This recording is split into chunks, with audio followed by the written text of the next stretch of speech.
अच्छा, दो बातें बड़ी मजेदार। पहली बात तो ये कि वो बात हो रही थी कि बड़ी पपेट गवर्नमेंट थी, तो मैं तो इतनी खुश हूँ आजकल, इतनी एक खुद मुख्तार और स्ट्रॉन्ग किस्म की जमहूरी गवर्नमेंट है। शहबाज शरीफ साहब जैसा बाइख्तियार वज़ीर आज़म मैंने कभी देखा ही नहीं है, जो अपने फैसले खुद लेते हैं और कोई उनके ऊपर किसी किस्म का दबाव नहीं होता, और वो हर तरह के फैसले लेने में बाइख्तियार हैं। और ये हुकूमत जितनी जबरदस्त तरीके से, पार्लियामेंट जितनी स्ट्रॉन्ग है, तो मैं तो इस वक्त जन्नत में फील कर रही हूँ। तो पहली चीज तो ये बड़ी जबरदस्त। दूसरी जो बात आपने मुजम्मिल साहब की, मुजम्मिल साहब जो है ना, वो हॉकी के प्लेयर की तरह ना, कभी इस तरफ शॉट घुमा रहे, कभी दूसरी तरफ। वो इसलिए कि जब हम सियासी तौर पर बात करने लगते हैं तो वो कहते हैं नहीं, कानून ये नहीं देखा, कानून ये कहता है, कानून वो कहता है। फिर जब हम कानून पे बात करने लगते हैं तो कहते हैं नहीं, सियासी तौर पर देखें, जब आपने उस तरह किया तो आपके साथ यूं हो रहा है। तो एक तरफ खेल लेना, या तो आप कानून की बात कर लें या फिर सियासी तौर पे मामला को देख लें। तीसरी चीज बात हो रही थी 2018 के इंतखाबात की। मंसूर, मेरा आपसे सवाल है, क्या आप मुझे बता सकते हैं कि पीएमएल-एन ने 2018 के इंतखाबात में जो ये वफाकी आपकी गवर्नमेंट थी उसके खिलाफ, यानी आप यूं कह लें कि नेशनल असेंबली की सीट्स के अंदर कितनी सीटों को चैलेंज किया था इलेक्शन कमीशन ट्राइब्यूनल्स में?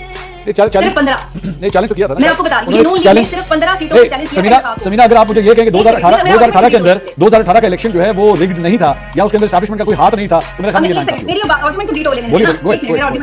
देखिए, अगर वो रिग्ड था तो उससे सबसे बड़ी नुकसान जिसका था, जो इफेक्टिव थी, उसकी वो कौन थी? वो मुस्लिम लीग नून। और मुस्लिम लीग नून का अपना ये सोचना है कि सिर्फ 15 सीटों पर उनके अगेंस्ट था, लेकिन उन्होंने सिर्फ 15 जो नेशनल असेंबली की सीट्स हैं उनके खिलाफ ट्राइब्यूनल्स में एप्लीकेशन डाली और चैलेंज किया। जो ये बात है कि ये जो इमरान खान साहब ने कुछ नहीं किया, इमरान खान साहब ने पहली स्पीच में ये कहा था कि मैं एक कमेटी बना रहा हूं, उसमें आप आए धांगी के ऊपर बिल्कुल खुल के बात करते हैं, जिसको जो प्रॉब्लम है। उसके बाद दोबारा कभी पीएमएल वगैरह कोई संजीदगी से उसके अंदर ना शामिल हुआ, ना उन्होंने कोई एविडेंस दिया, ना बात की। तीसरी बात, उस वक्त हबीब अकरम साहब का आप सर्वे देख लें, उसके बाद और जितने लोगों ने सर्वे किए वो उठा के देख लें इलेक्शन से पहले 2018 के वो सर्वेस और जो 2018 का इलेक्शन था, उसमें बहुत ज्यादा डिफरेंसेस नहीं थे।